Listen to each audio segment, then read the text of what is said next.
Berarti kan guru ini sabar-sabar gitu kan? Sabar-sabar. Kan gitu ya kan. Nah ini sabar, sesuk tambah sabar. Soalnya kan wis lewat 1 Muharram umur kita udah tambah. Nek tambah umur tambah sabar berarti kan mesti keliru gitu ya kan. Sama kita habis makan malah tambah ngelih loh. Ini ada yang keliru ya. Ada yang keliru kan. Oleh karena itu Bapak Ibu, pokoknya judulnya tidak ada katanya bersyukur maupun disyukuri mau, disyukur saja. Alhamdulillah kita diberi kepercayaan untuk sandori anak-anak yang dan itu mungkin pengalaman baik Bapak Ibu ya. Bisa jadi Bapak Ibu dengan ada anak-anak khusus ini menjadi pembelajaran ya bagi kita untuk sabar. Bisa jadi itu ya. Iya, karena apa? Karena selama ini yang di kita yang kita katakan mungkin temu sehari-hari itu rumah-rumah saja gitu. Maka penting dalam kehidupan ini kita itu ya menghadapi yang aneka warna lah, yang macam-macam gitu. Kalau ketemu bentuk, kalau ini penting juga itu kan gitu kan. Ketemu copet barang itu penting. Bila perlu ya kita mau copet barang itu ya, berat copetan. Iya kan gitu ya. Asal di copet lo coba nyopet kan gitu. Gak boleh kan gitu ya. Ya, ini aja Bapak Ibu, ini kayaknya materi ini Bu Putri ini disampaikan sehari gak rampung kita ya kan gitu. Karena ini dibatasi waktu. Beliau saya yakin nanti enggak selesai dari ini. Karena ilmunya banyak ya kan, karena bukannya apa karena ilmunya banyak gitu ya. Oleh karena itu mungkin hanya ini yang sekedar pengantarnya Bu Putri ya. Dan saya pun nanti ini saya tidak bisa nanti. Dan saya ngantuk teman-teman. Enggak ya Allah. Pokoknya ini harus lima menit disyukuri juga sebagai pembelajaran dan sahabat tambah tua tambah sabar tambah tua tambah sabar. Insyaallah. Pokoknya tambah tua harus banyak senyumnya. Tambah tua yang menuntut sakit. Tua kemedeni itu. Ya tua harus banyak senyumnya. Itu Bapak Ibu monggo nanti bisa diikuti ini nanti ada dua materi dan nanti sama Abu Putri nanti yang kedua dari Bu Ika ya. Saya biasanya nanya Mbak Ika, saya Mbak Ika fotonya mudah sekali dia. Itu langsing banget itu ya. Bu saya itu ya pos mira ketemu bareng Mbak Ika. Yes, pokoknya itu Bapak Ibu. Ini dianggap refreshing yang biasanya dengan ketemu anak-anak sekarang ya kalau jadi pura-pura jadi anak-anak ini ya kan. Ini insya Allah banyak manfaatnya berkah bagi Bapak Ibu ya. Ini sehat semuanya insya Allah. Itu aja Bapak Ibu, mohon maaf ya, dari saya dan mungkin nanti dimudahkan semuanya. Nah, dan apa yang sampaikan Bu Putri nanti berkah untuk Bu Putri khususnya, berkah untuk bimbingan semuanya untuk anak-anak kita, untuk bapak kita insya Allah tidak ada ilmu yang tidak manfaat. Kan gitu aja. Ilmu copet aja tadi kan kita ilmu copetnya manfaat ya. Apa ilmu yang lain soal juga manfaat. Jadi, Assalamualaikum warahmatullahi wabarakatuh. Waalaikumsalam warahmatullahi wabarakatuh.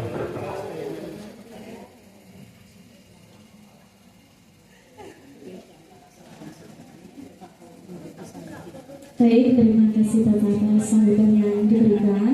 Untuk Bapak Ibu masih semangat ya semuanya ya. Coba saya cek dulu semangat pagi ini. Selamat pagi Bapak Ibu Guru SMA Negeri 1 Semarang. Pagi.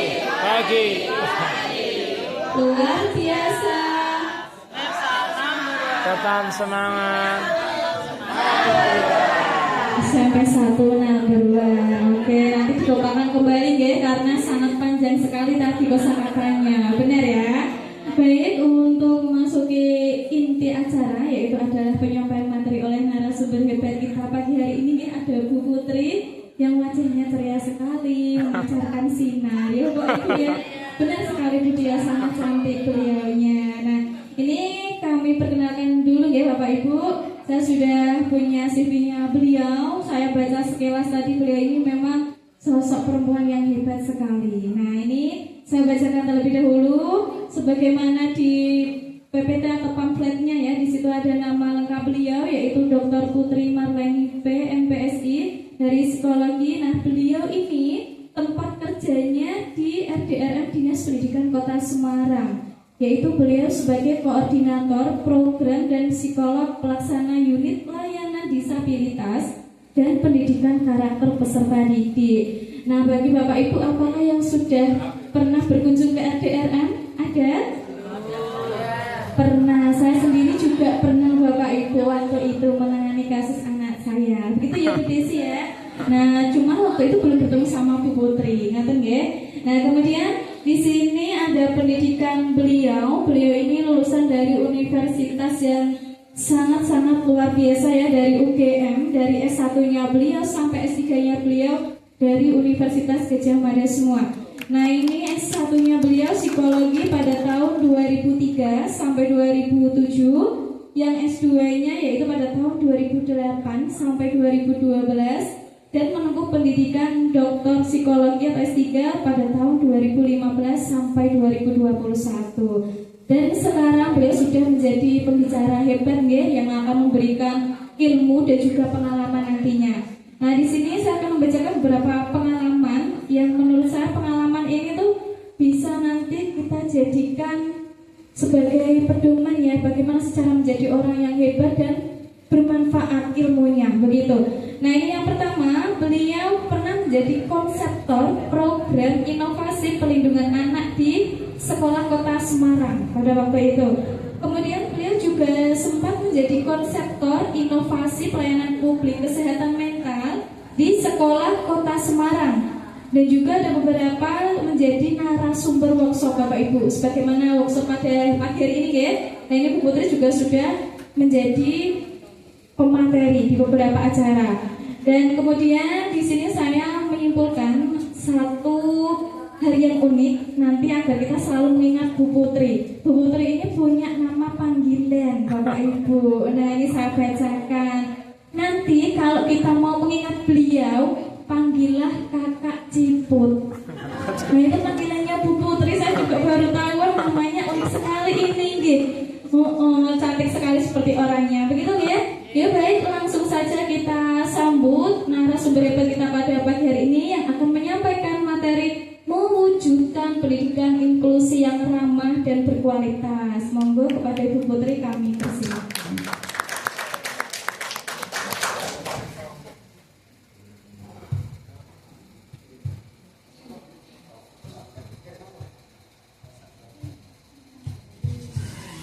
Assalamualaikum warahmatullahi wabarakatuh.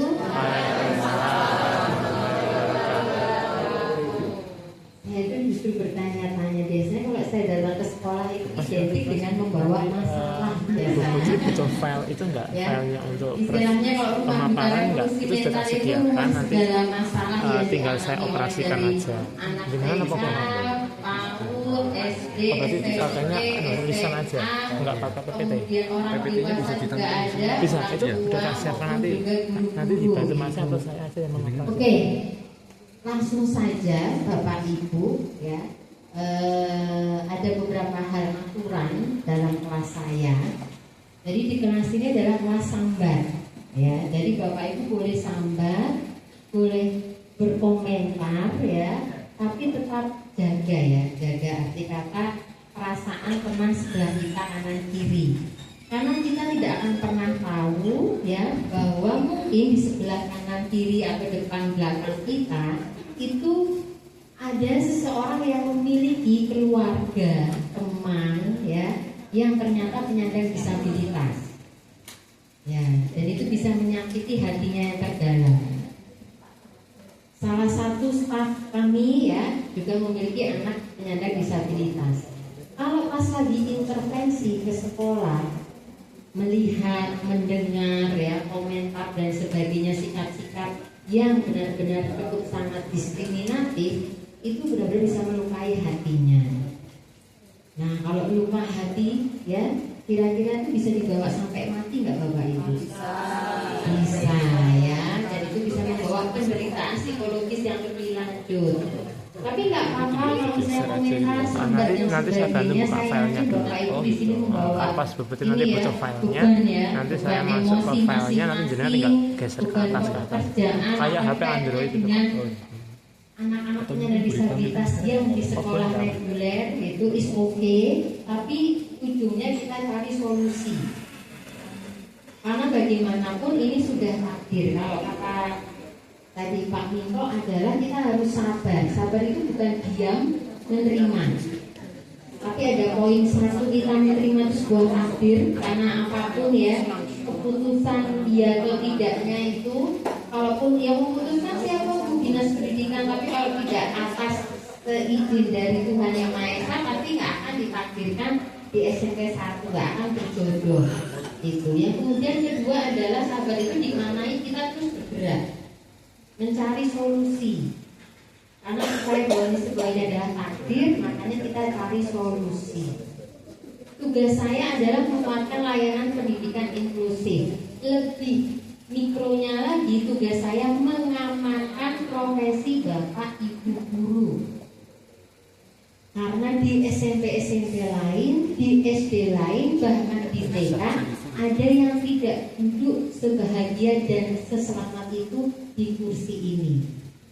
Ada yang berproses dengan hukum, ada yang berproses dengan pengacara, ada yang berkonflik ya. Notabene di dinas pendidikan dilaporkan, terakhir kan ada ya laporan ya di GTK, bahkan ada yang sampai viral ya Bapak Ibu. Lagi sekarang penanganan kasus tindak kekerasan yang ibaratnya nyuwun sewu tidak sesuai SOP terus menjadi viral, dan itu beberapa gurunya dilaporkan di dinas pendidikan. Jadi saya tidak berharap nama Bapak Ibu disebutkan atau dilaporkan, emang ya Bapak Ibu sudah punya golden ticket masuk surga. Nah, masalahnya kepleset masuk neraka apa enggaknya, nah itu ya jangan, nah itulah ya. Karena terus terang Bapak Ibu ya, karena di meja saya itu selalu melihat penderitaan para orang tua ya, ataupun juga guru yang juga ada yang menderita dan sebagainya. Itu doa orang terangnya itu memang sudah terkabul Bapak Ibu. Jadi kita berharap bahwa kita sudah melakukan tupoksi kita dengan baik dan benar ya. Niat yang baik dilakukan dengan cara yang tidak benar itu sama aja bohong. Itu ya Bapak Ibu ya. Kita belajar bersama, sharing ya, santai aja. Karena ini temanya cukup sangat apa ya, banyak, tapi bisa saya padatkan. Yang pertama tentang konsep dasarnya dulu, atau bahasanya saya itu sebagai guru juga saya memberikan layanan pendidikan inklusif itu apa? Itu pertama. Yang kedua, cara membangun kedekatan dengan anak-anak penyandang disabilitas ini. Nah yang ketiga terakhir, kalau mereka tantrum, ilmu ini bisa Bapak Ibu terapkan untuk diri sendiri, untuk keluarga ya, atau mungkin berbagi dengan teman. Kalau misalnya dari ibu PKK, Pak RT ya, atau misalnya Pak RW gitu, monggo silahkan dibagikan. Tapi yang jelas ada satu hal kita jadi renungan bersama. Bapak Ibu pernah pergi ke dokter? Semuanya di sini pernah pergi ke dokter? Pas 8 itu ada satu yang kita pernah mengalami masa pahit, kalau boleh saya mengingatkan reminder, di masa ada serangan virus COVID ya. Ketemu dokter susah. Saat itu obatnya kira-kira sudah ditemukan atau belum? Belum. Banyak memakan korban. Menurut Bapak Ibu, dokter paham nggak resikonya ketika menangani pasien COVID? Paham. Dan mereka tetap bertugas bekerja. Mereka tetap meneliti, mereka tetap melakukan upaya sampai akhirnya ketemu ya, obatnya, bahkan vaksinnya, kaitannya dengan COVID. itu memang sistemnya gitu, karena kan pakainya kan Google Slide ya, jadi yang ditampilkan di layar utama. Tentang anak disabilitas. Saya kira dari laptop itu. Kira-kira resikonya apa terhadap anak ini?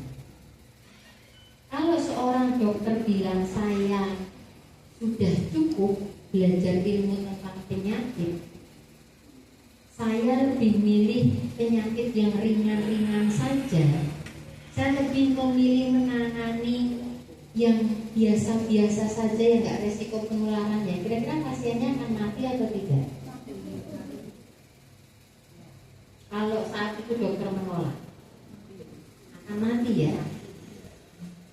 Sama juga dengan anak-anak penyandang disabilitas yang akan masuk ini. Gak usah anak penyandang disabilitas, semua anak yang besok ada berapa totalnya? 288.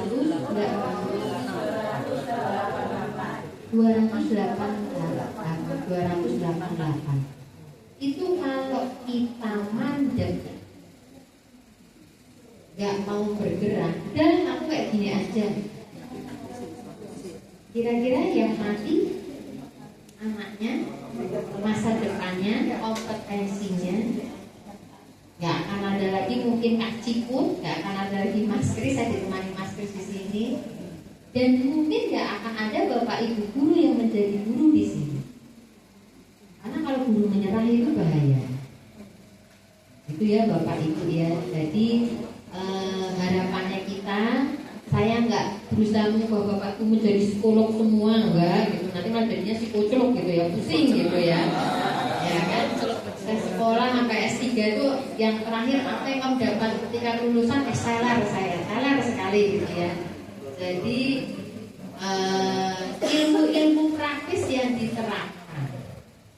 Saya mohon maaf dulu kalau saya akan galak, nanti mungkin ada beberapa satu poin di sini tidak negotiable, atau bahkan juga menegur kalau misalnya ada yang cerita, oh ini kelihatannya sudah salah treatment, saya akan bilang salah, benar.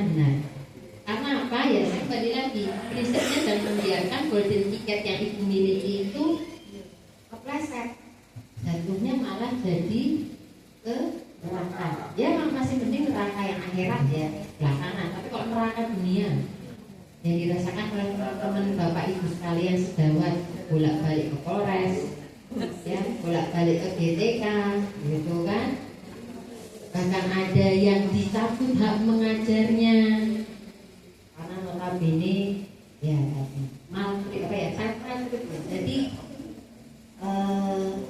notabene salah perlakuan terhadap anak. Oke. Bapak Ibu sebagai guru dilindungi undang-undang? Ya. Anak-anak juga dilindungi undang-undang? Ya. Ketika seseorang dewasa di sekitar anak, ya yang dilindungi undang-undang, berarti kita terikat secara hukum. Hukum itu mau nggak mau, siap nggak siap. Kalau dalam proses kalau ditanya, saya nggak tahu, ya kita nggak mau tahu, Anda sudah melakukan kesalahan ini. Nah itu yang bahayanya di situ Bapak Ibu. Anak-anak secara umum dilindungi Undang-Undang Nomor 35 Tahun 2014. Boleh dibuka di Google pasal 76C. Undang-Undang Nomor 35 Tahun 2014 pasal 76C.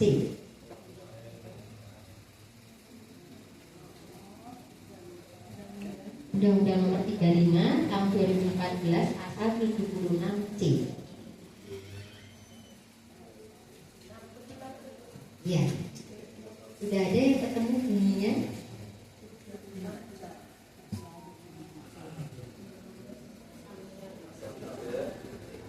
Undang-Undang Nomor 35 Tahun 2014. Boleh dibacakan ya? Pasal 76C. 76C. Undang-Undang Nomor 35 2014 Pasal 76C. Melarang setiap orang melarang setiap orang menempatkan, membiarkan, melakukan, menyuruh melakukan, atau turut serta melakukan kekerasan terhadap anak. Menempatkan, membiarkan, melakukan, menyuruh melakukan, bahkan turut serta.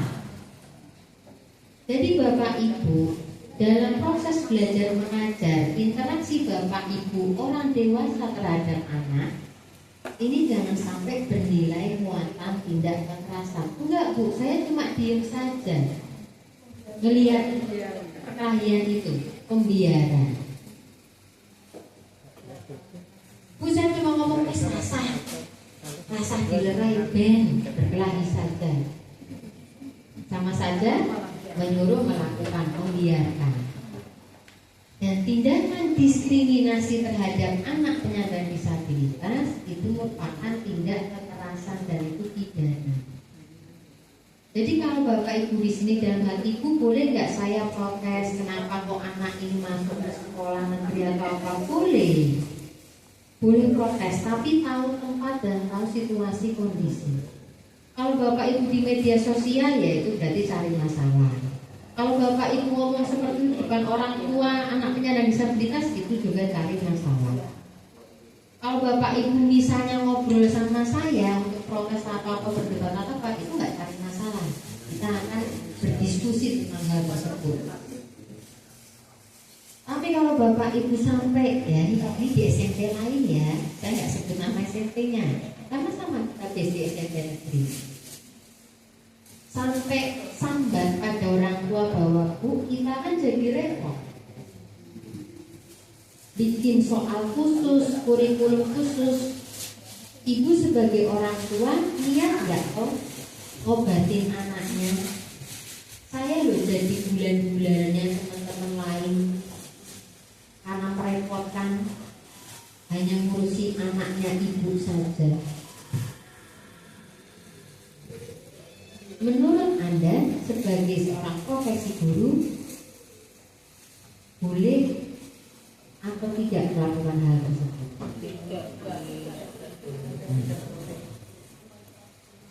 Tapi kalau Bapak Ibu sambat repot, capek, pikiran, deg-degan, kesel, itu boleh, tapi harus tahu sambatnya siapa.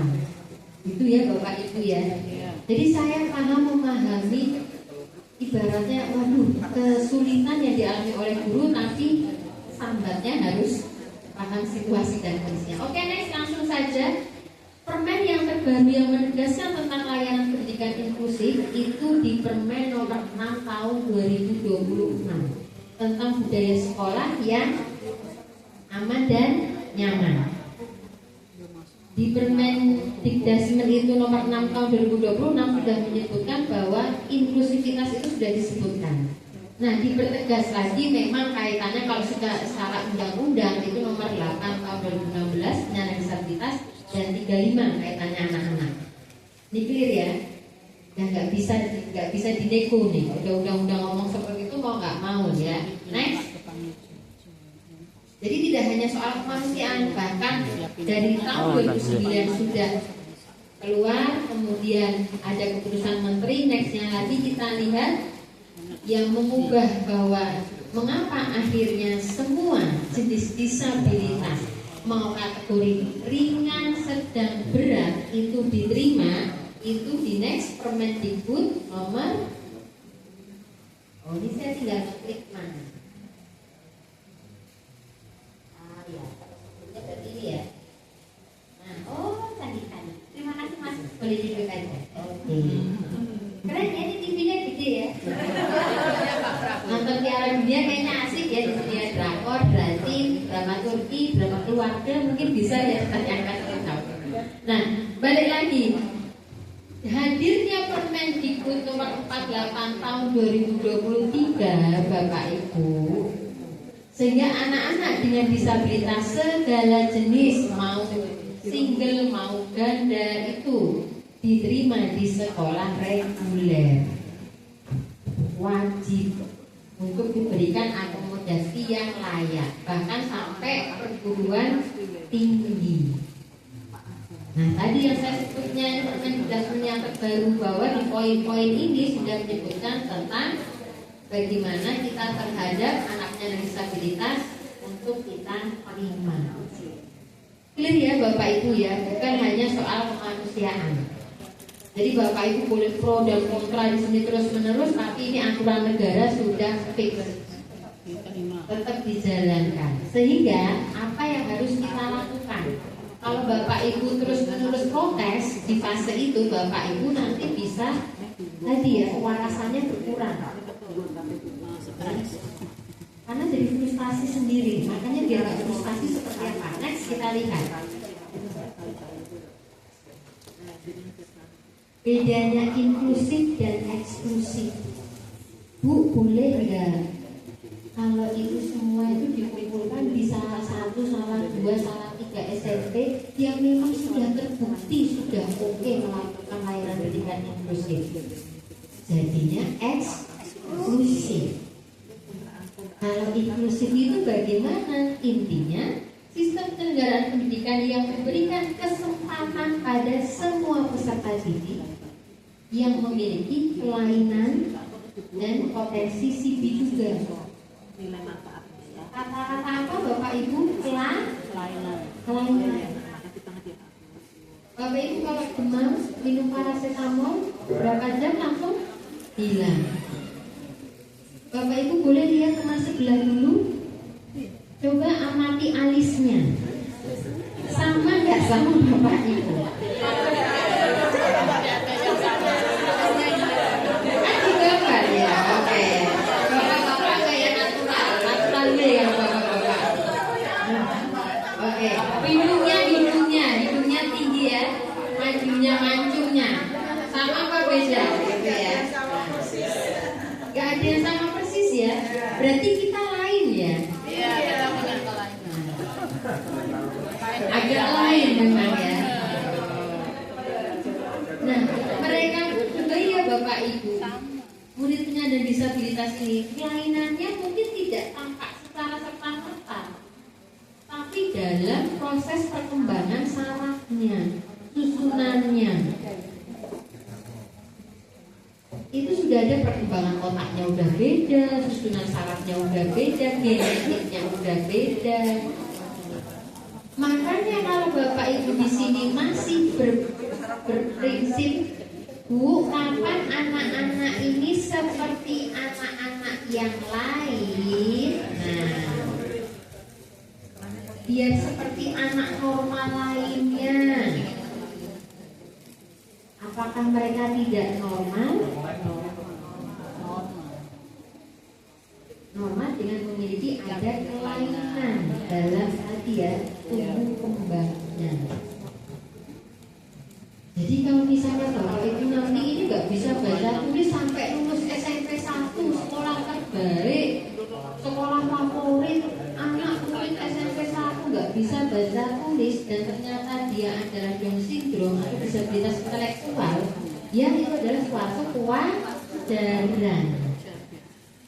Bukan berarti Bapak Ibu yang gagal mengajarnya. Karena apa? Sudah ada kelainan secara intelektual. Paham ya Bapak Ibu ya? Nah, tujuannya apa? Jelas, yang menghargai keanekaragaman. Kalau Bapak Ibu diskriminasi, yang boleh masuk ke ruangan ini yang mancung-mancung aja. Kira-kira tersinggung nggak? Termasuk saya nggak bisa masuk Bapak Ibu, bisa mancungnya mancung ke dalam. Gitu ya.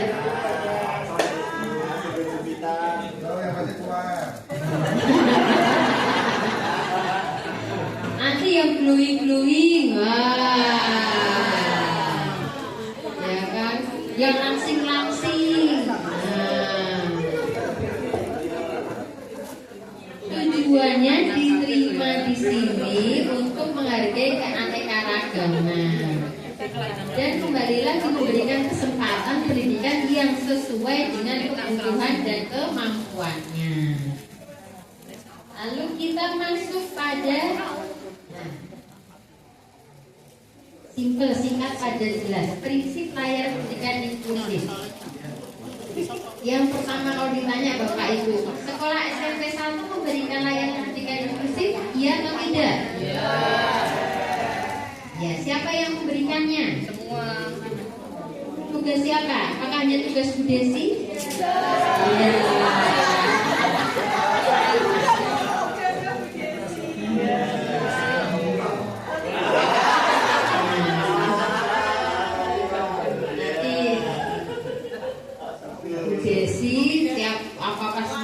Desi nanti dia juga ada Desu masa depan suram nanti ya. Kalau enggak nesu-nesu nanti malah ya. Udah marah-marah ya.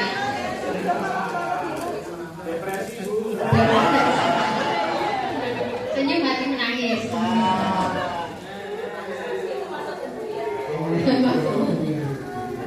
Ini dalam kategori bercanda dulu ya, nggak apa-apa ya, saya pakai dulu gini. Bapak Ibu, tugas dalam memberikan layanan pendidikan inklusif tanggung jawabnya adalah semuanya, bahkan satpam yang di depan, bahkan mungkin di sini ada cleaning service mungkin ada ibu kantin, tugas semua orang dewasa. Siapa yang di sini nggak dewasa boleh angkat tangan? Semua dewasa kan berarti. Nah, tidak hanya tugas Bu Desi, mungkin Bu Desi lebih pada membantu nanti koordinasi teknisnya, tapi guru mapel, guru BK yang kelas atas, ya kan, guru olahraga, siapa guru olahraga di sini boleh angkat tangan? Guru olahraga.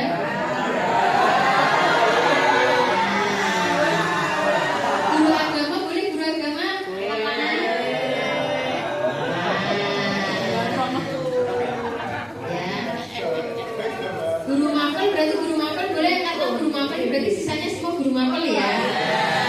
Semuanya. Ini semua anak prinsipnya anak kita, gitu ya. Tapi kan bukan lahir dari rahim saya. Ya ini anak negara. Dan dengan profesi guru ya harus mengasuh anak negara, gitu ya.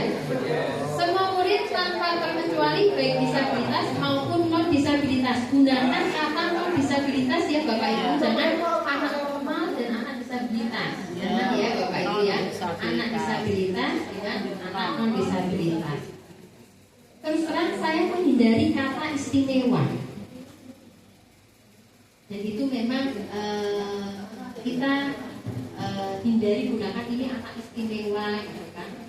Anak spesial itu juga nanti malah semakin seakan-akan ini ada di stigma bahwa mereka harus dispesialkan.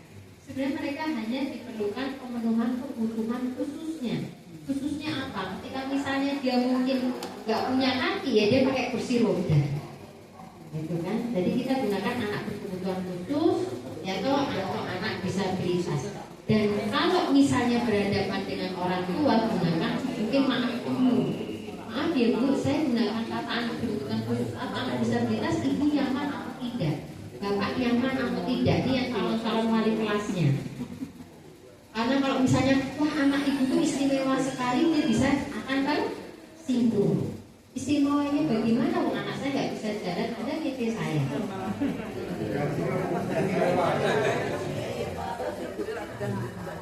Ya enggak? Bapak Ibu orang tua itu membawa luka ya, yang kita nggak tahu lukanya itu dibawa sedari kapan ya, mungkin dari melahirkan anaknya tersebut, kemudian sampai dewasa ini. Jadi kalau ketemu Bapak Ibu mungkin kalau mohon maaf nyampean atau reaktif emosian itu tolong dimaklumi, dimengerti, diberikan empati. Mengapa? Menyinggung traumanya, kecemasannya, ketakutannya kalau ditolak anak saya. Jadi ketika misalnya ibu atau bapak guru cuma manggil aja ya, kenapa bapak ibu manggil saya, ada apa? Saya belum ngomong apa-apa loh Bu, ibunya udah emosi. Lah bukan bapak bikin emosi yuk loh, malah gitu ya.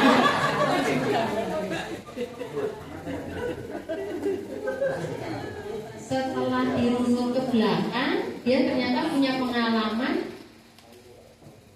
Muka-muka bapak ini tuh pernah kan di waktu SD tuh Bu, saya tuh kayak gituin, terus habis itu anak saya dijelek-jelekin.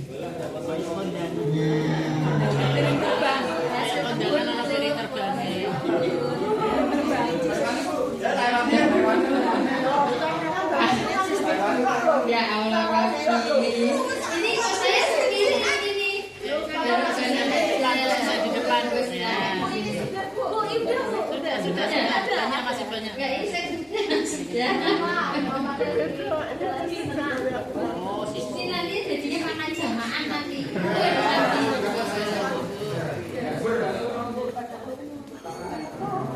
Jadi Bapak Ibu tolong berhati-hati kalau berhadapan dengan orang tua, karena orang tua itu punya prasangka tadi ya. Luar biasa ya. Sajennya banyak ini dia. Kemudian yang kedua ini sudah. Jadi kok ada menarikan warisan. Yang kedua prinsipnya, nah ini yang Bapak Ibu harus tidak boleh sampai lupa, ada fleksibilitas penerapan kurikulum. Fleksibilitas penerapan kurikulum yang perlu diadaptasi sesuai kondisi, karakteristik dan kebutuhan murid penyandang disabilitas.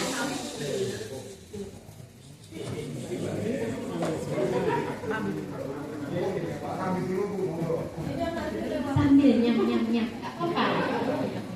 Ya, hidup tetap perjalanan hidupnya kayak apa? Wah, kalau misalnya digantikan di posisi itu di masa sekecil itu, akhirnya sinar matanya tuh kelihatan, sinar mata yang sudah kayaknya ya sudah hidup ini memang udah menyerah. Dan itu berkali-kali saya dapatkan di meja konsultasi saya. Ini gimana ngopeni anaknya, saat ini ngopeni orang tuanya untuk dia memilih tetap semangat hidup. Kenapa kalau orang tua nggak semangat hidup? Gimana anak? Yang ngasih makan, ngasih minum siapa? Kecuali kalau misalnya Bapak Ibu kasih surat ke saya, surat garansi. Ini loh bapaknya ibunya mati, saya garansi saya ngopeni. Nggak apa kalau gitu. Silakan kamu bersifat semena-menanya daripada itu.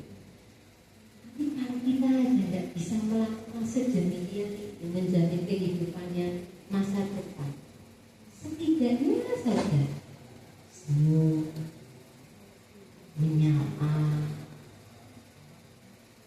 Orang tua kalau datang itu, Bu Putri anak saya disapa, Bu Putri anak saya tuh diajak sama gurunya jajan, beli es teh. Bu Putri anak saya tuh dikasih tahu ini apa, suruh mewarnai dan sebagainya. Ini tuh bahagianya kayak apa? Karena dianggap sebagai manusia. Itu versi yang mungkin orang tua yang kooperatif. Yang nggak kooperatif itu juga ada. Nggak kooperatif gimana? Ya itu tadi, dengan lukanya yang keras, intinya aku nggak mau kooperatif, tugasnya sekolah dan ternyata dirinya struggle. Ada yang sudah saya bacakan hasil nggak berani pulang ke rumah karena takut dicerai sama suami, takut disalahkan keluarga besar bahwa sebagai istri yang gagal. Ada yang bapaknya rasanya oh ini berarti ini karma. Logo langsung nggak bah, saya kayaknya ngapain udah kalau kayak ini harga mati. Kayak divonis kanker stadium berapa? Bayangkan bahwa mereka hidup dengan kanker. Jadi ngeluh boleh, sambar boleh, tapi lebih berberat. Tapi kita harus tahu pokoknya kapan membawa ini beban, kapan ini tidak. Karena kalau begitu kita sudah mindset ini beban, Bapak Ibu menyuruh otak, menyuruh badan kita untuk menghindari beban, makanya kerjanya nggak maksimal. Saya kalau ada klien yang ibaratnya jam 11 Bu Putri saya mau loncat dari lantai 2 beban, dia pasti akan loncat, saya bilang oke. Terus takdir kita harus alami. Karena saya punya kemampuan di situ untuk menangani untuk orang-orang yang sendiri bunuh diri. Itu ya Bapak Ibu ya. Jadi menyelamatkan anak dan menyelamatkan orang tuanya. Kasih senyum, disapa. Jangan tiap kali, Bu ini masalah ini sekali-kali ya. Bu tadi bantuin saya bawain tas. Bu tadi bagi temennya, itu udah kayak luar biasa. Disimpan WA. Kadang-kadang ditunjukkan sama saya, Bu Putri ini loh Bu, saya diceritain anak saya ternyata bagi jajannya. Besok tak bawain jajan banyak lagi. Bu Putri, anak saya itu selalu ditunggu di depan pintu disambut. Bu Putri, anak saya pampers, ya Allah ngasih ngompolan dan sebagainya, orangnya ada, gurunya ada yang mau bantu gantiin, sehingga saya masih bisa pergi bekerja.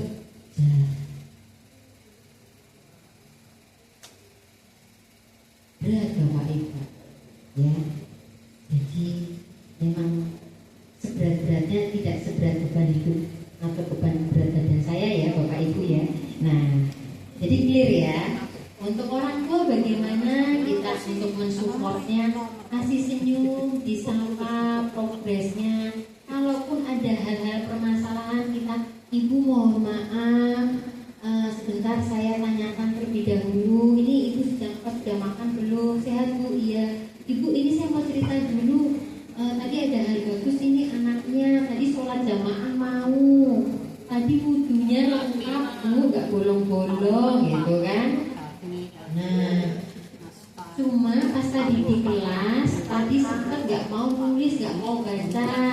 Nggak apa-apa ya, ini saya kirimkan nanti di rumah coba tolong dibimbing.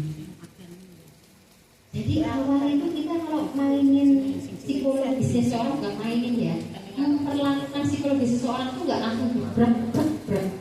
Awal dinaikkan dulu, turunkan, naikkan lagi. Karena apa, kita mau negur dulu nih, Bu, anaknya nggak mau baca tulis, nggak mau ikut pelajaran. Kalau begitu seperti itu udah kayak salahku lagi, salah anakku lagi. Kita nggak tahu di belakangnya ada apa, dia lagi bawa apa, beban ekonomi, beban keluarga, single mother. Saya cerita di SMP 19, bapaknya kayak preman, dan memang saya sepik sama gurunya, preman besar, gede. Bu, anaknya itu ya, disabilitas intelektual sedang, masih pakai pampers, SMP, perempuan. Tapi bapaknya semangat. Ya Bu ya, pokoknya sekolah caranya dapet temen aja. Karena di waktu SD nggak dapet temen. Jadi saya selalu kadang-kadang bawain dana pergi untuk dia punya teman, karena nggak pernah punya teman.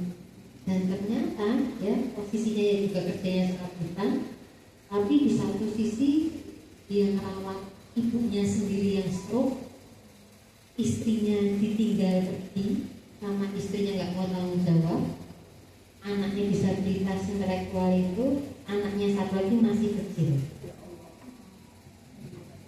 tapi dia semangat dan mau kooperatif. Cuma ya kalau nanti saya kerja yuk iya ya Pak, ya nanti kita bantu, ya Pak ya saya titip dulu di sekolah ya. Sampai ada orang tua ya gak sempat itu karena dia sedang berjuang secara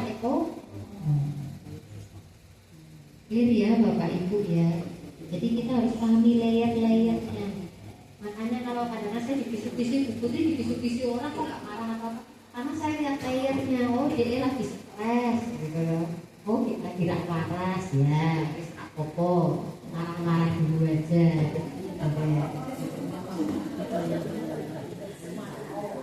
Namanya manusia ya. 3 yang harus diapalin. 1 ya, fleksibilitas, kaitannya bahwa tadi ya, pertama ada penerimaan. Yang kedua fleksibilitas adaptasi. Adaptasinya apa? Kurikulum, pembelajaran dan lingkungan belajar. Safe Bapak Ibu, aman kalau sudah melakukan ini. Seperti apa gambarannya kita lihat. Akselerasi bagi yang CD, duplikasi yang mungkin kaitannya dia tidak terlalu berat disabilitasnya, mungkin dimodifikasi, disesuaikan atau diganti. Bu, anak ini nggak naik kelas saja, nggak ke sekolah, nggak kooperatif orang tuanya, ternyata ibunya ODGJ, bapaknya nggak jelas. Serumah itu ditinggali 3 kepala keluarga. Anaknya kurus kering kayak malnutrisi. Gimana mau berangkat sekolah, gak ada yang ngantar. Nah, gimana mau belajar, gak punya buku, gak punya handphone. Lalu bagaimana? Sampai dibuatkan ini kurikulum sendiri. Jadi istilahnya gurunya datang ke situ, yuk mengerjakan, ditemenin bareng-bareng. Ini sebagai nanti pengganti nilai tugas dan sebagainya. Nah, itu ya Bapak Ibu ya. Jadi Bapak Ibu menyesuaikan, ini bukan masalah. Kalau anak ini nggak berhasil, berarti saya yang jelek. Enggak. Ini anak disabilitas, pahami dulu. Dan kurikulumnya silakan sesuaikan. Tidak ada kata tinggal kelas bagi anak disabilitas. Kalau sampai tinggal kelas, berarti otomatis Pak Cekol dalam fleksibilitas kurikulumnya, pembelajarannya, lingkungan belajarnya. Nah, ragamnya ini Bapak Ibu, SMP hati-hati ada yang sementara PDBK-nya, peserta didik berkebutuhan khusus. Yang sementara itu apa? Tiba-tiba ini gak ada riwayat kok tiba-tiba mau loncat dari lantai 2. Ada yang pernah ya kalau masa di SMP ini saya pernah nih ada. Sudah lulus ya, alhamdulillah selamat ya. Nah, selamat dong buat Bapak Ibu berhasil menyelamatkan nyawa anak tersebut ya kan.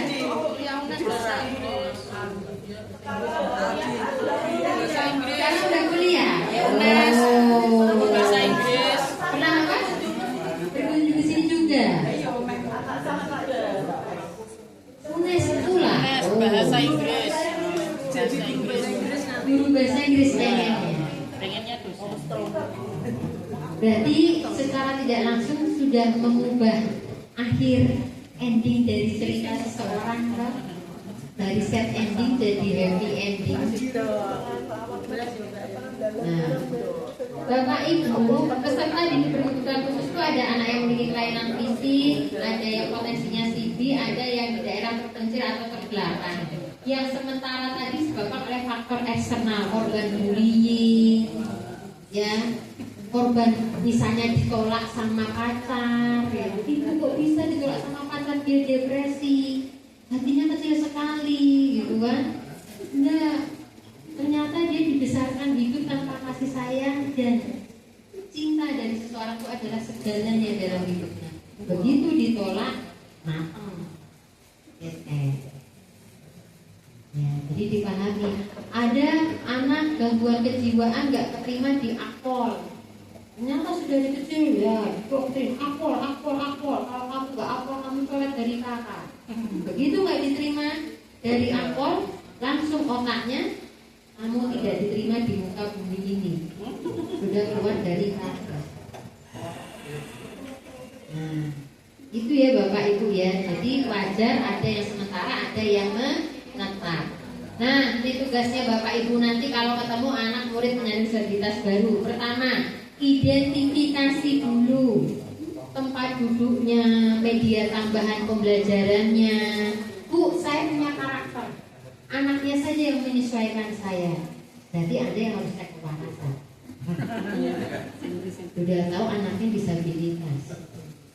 Kan kita yang fleksibilitas menyesuaikan kondisinya. Oh nggak bisa, harus diputar-putar semua Bu. Anak ini harus merasakan di tempat yang lainnya. Perspektif Anda. Tapi anak yang mengalami tadi mungkin gangguan kecemasan, disabilitas intelektual konsentrasinya kurang, dia butuh dekat sama gurunya. Makanya duduk paling depan dan nggak usah pindah-pindah. Dan harus laki perempuan, dia kan harus merasakan bagaimana berinteraksi. Kecemasannya tinggi dengan lawan jenis. Kita jangan main trial dan error Bapak Ibu. Dia stabil dengan disabilitasnya. Justru kita tanyakan, nak, kamu nyaman nggak duduk sama yang perempuan atau sama yang laki? Aku yang perempuan aja Bu. Oke, nyaman nggak duduk di depan? gampang bisa melihat papan tulis, bisa perhatikan ibu ya. Kalau misalnya kamu nanti dong, boleh mewarnai dulu, dikeluarkan alat warnanya. Dan nanti sama anak-anak yang lain gak adil. Nah ya itu balik lagi, kewarasan lagi gurunya. Bagian mana yang gak adil? Ngomong ini kebutuhan khusus, makanya ada kebutuhan khususnya apa? Yang lainnya kita kasih pengertian. Nah, yang di sebelah situ Down syndrome. Ini kita lagi bahas tentang misalnya aljabar.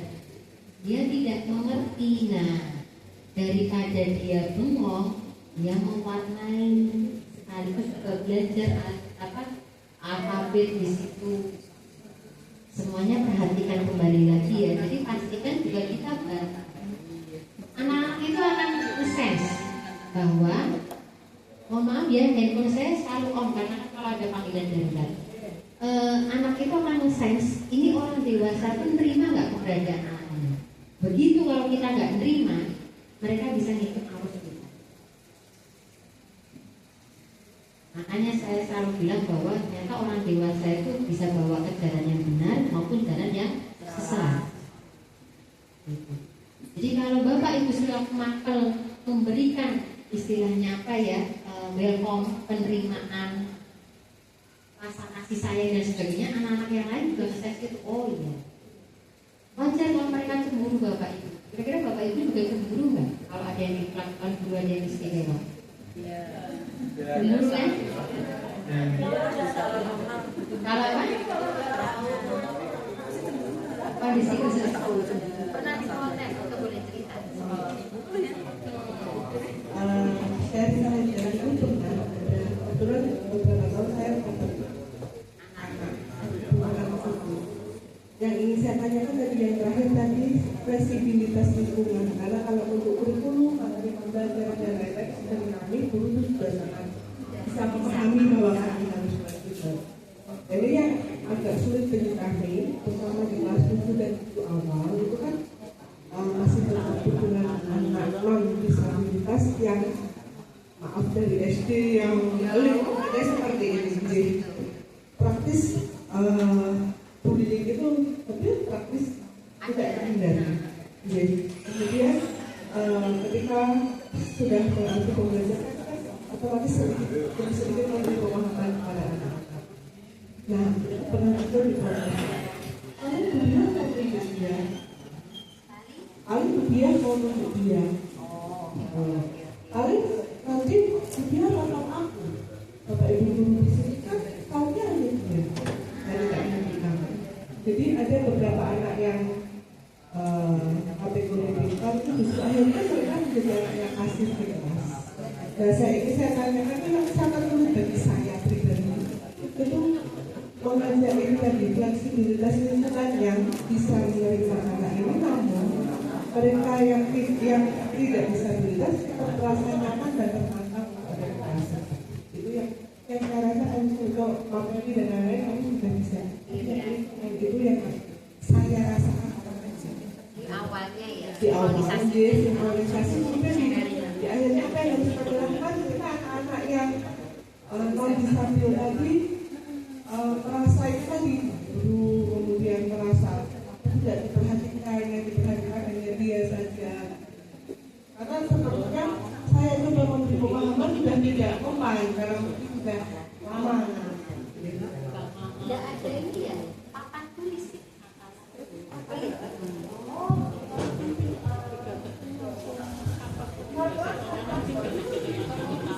Ini di sini bisa. Pakai papan tulis. Berarti pakai tangan. Bisa, bisa. Ya apa? Tidak ada dia. Coba ya. Ini aktif ULD harusnya kayak gini. Minta Pak Adi dia Pak Hasan. Apa Bapak Ibu? Genir. Kebutuhan.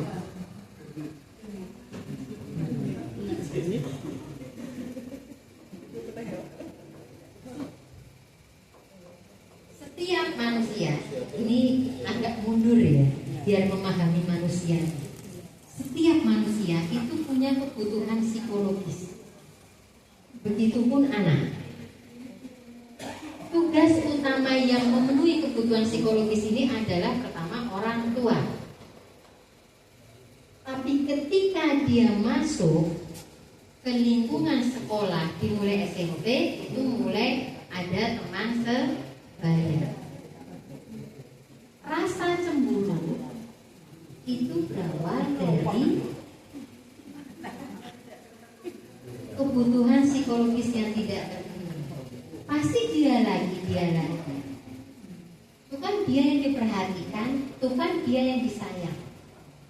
Otomatis kalau kita bisa tarik kesimpulan, meskipun tidak secara ini ya 1 tambah 1 sama dengan 2 ya, tapi ada kebutuhan psikologis yang tidak terpenuhi di situ, yaitu diperhatikan, diberikan kasih sayang. Nah, kalau anak-anak yang sudah kenyang bapak ibu, dia biasanya akan nanti mencurahkan. Jarang jealous, jarang iri. Nah,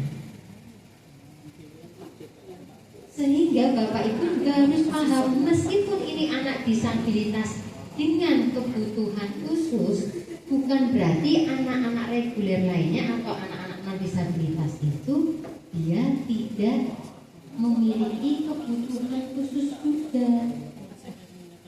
Bapak ibu nggak ada. Aku kan butuh motivasi berprestasinya, butuh yang tinggi apresiasinya. Kok aku nggak ditunjuk, kok aku nggak dijadikan ketua OSIS, kok aku nggak dihargai. Ketemu kan pernah anak-anak yang seperti itu yang jadi ngeloko, yang harusnya dia ketua tapi kok nggak dipilih sama teman-temannya. Lalu bagaimana untuk memenuhi kebutuhan psikologis ini? Ya toh, tips dan triknya ini langsung praktek. Yang pertama, bapak ibu, ada nggak bawa kertas ya? Boleh deh di handphonenya, lembar sheet kosong. Ini biar praktek dulu, biar bapak ibu mengenal. Yang pakai kertas boleh sama pulpen. Siap? Ready ya? Oke, sudah. Ini yang pertama. Oke.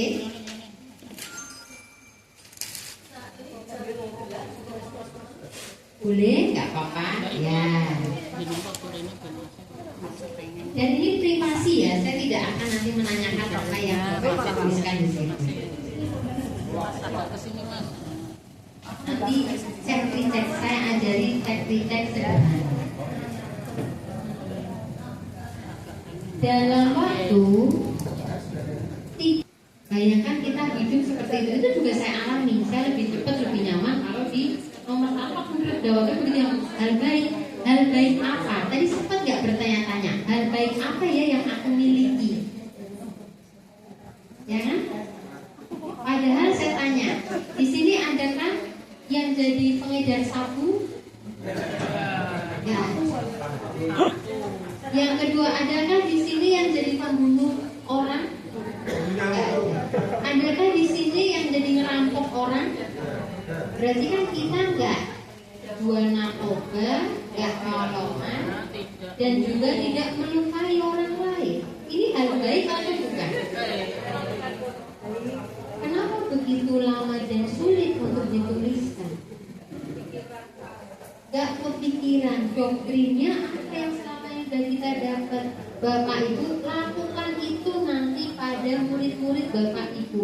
Dilihat bagaimana mereka persepsinya terhadap diri sendiri. Hubungannya apa sama tadi cemburu? Kalau mereka sangat negatif sekali, ya wajar. Makanya butuh banget untuk tadi divalidasi. Tapi kalau mereka sudah positif sekali, oh langsung Bu, saya yang sayang sama adik, saya sayang sama orang tua, kita bantu juga. Berarti mereka jarang untuk butuh validasi.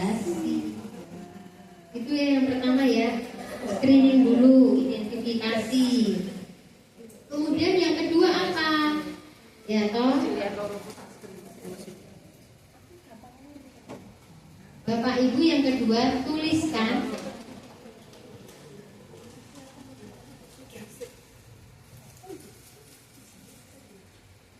dua hal perbedaan kamu dengan teman sebelahmu. Laki perempuan, yes, apalagi sifatnya dan sebagainya. Oke, sudah semua dapat. Mereka nanti mulai nih. Setelah mereka screening, kita buka ya. Kita buka itu hatinya dulu ya, perasaannya dulu. Ini trik dalam terapi psikologis ya, yang sederhana. Kita buka hatinya dulu di sini, kemudian kita buka istilahnya nih, kalau gambar otak, saya mohon maaf ya, ini gambar otak itu kita kognitifnya untuk mereka bisa paham ada sebuah perbedaan. Lalu yang ketiga, kita tembak behaviornya. Oke, dari perbedaan itu apa yang bisa kamu bantu untuk teman kamu? Bantuan apa?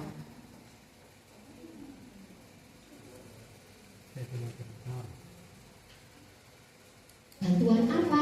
Ya apa Bu? Coba tanyakan ke sebelah teman kamu. Kamu mau dibantu apa? Ada kondusivitas di kelas tersebut.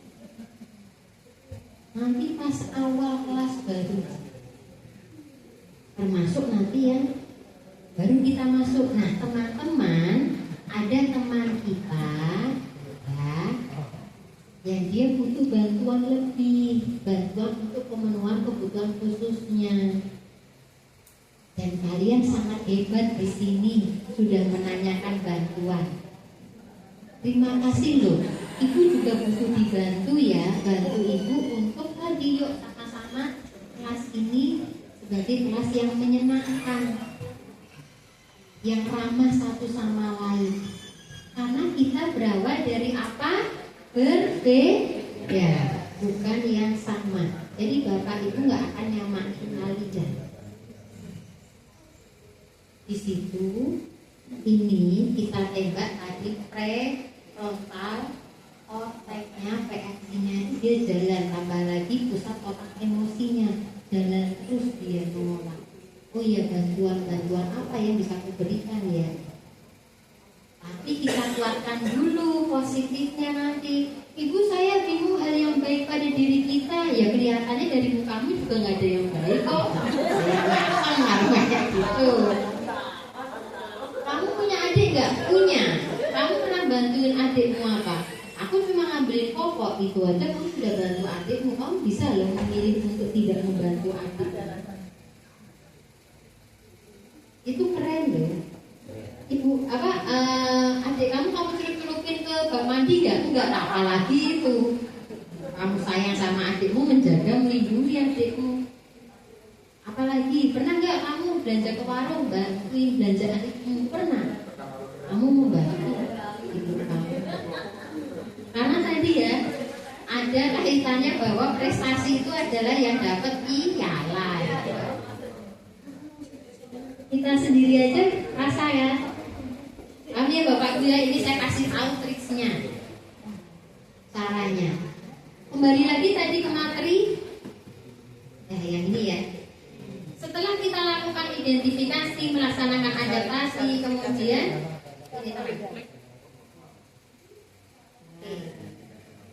lingkungan yang suportif, cara membentuknya, memberikan motivasi dan pemenuhan hak anak, yaitu hak pendidikan. Terakhir ada perlindungan khusus.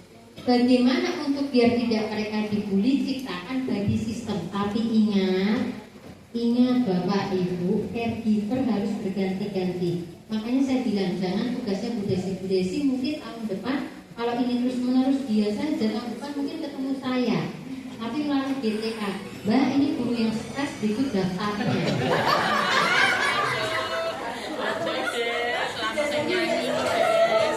Bapak Ibu, saya sentil ya. GTK itu memberikan pada saya daftar guru-guru yang memang ini masih aktif, benar-benar psikoterapi real. Ada yang bipolar, ada yang depresi dengan gejala psikotik, ada yang skizofrenia. Ini yang terakhir ada baru lagi karena dia single mother, diancam oleh orang tua murid salah satu pelaku tindak kekerasan, kamu tak tunggu ya di rumah kamu di mana dan sebagainya itu. Jadi karena preman ya dan bawa sajam, dia cukup depres sekali.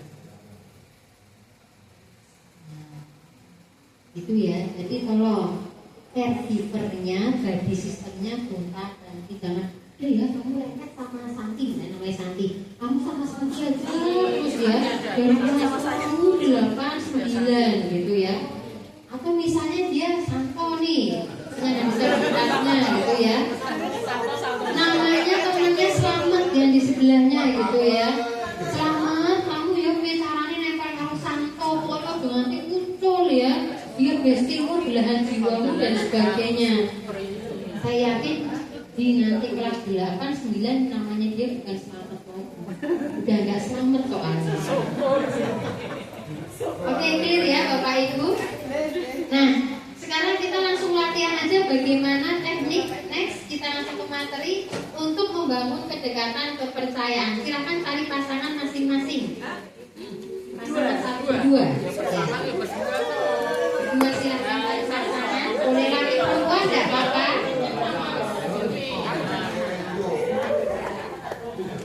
Oh iya.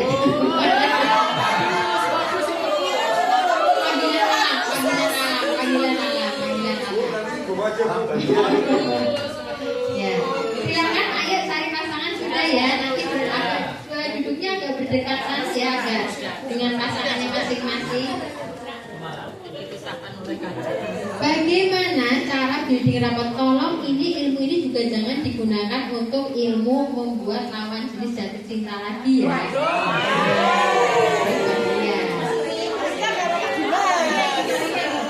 Takutnya ada yang beda-beda tak godong lagi nih, berbahaya ini.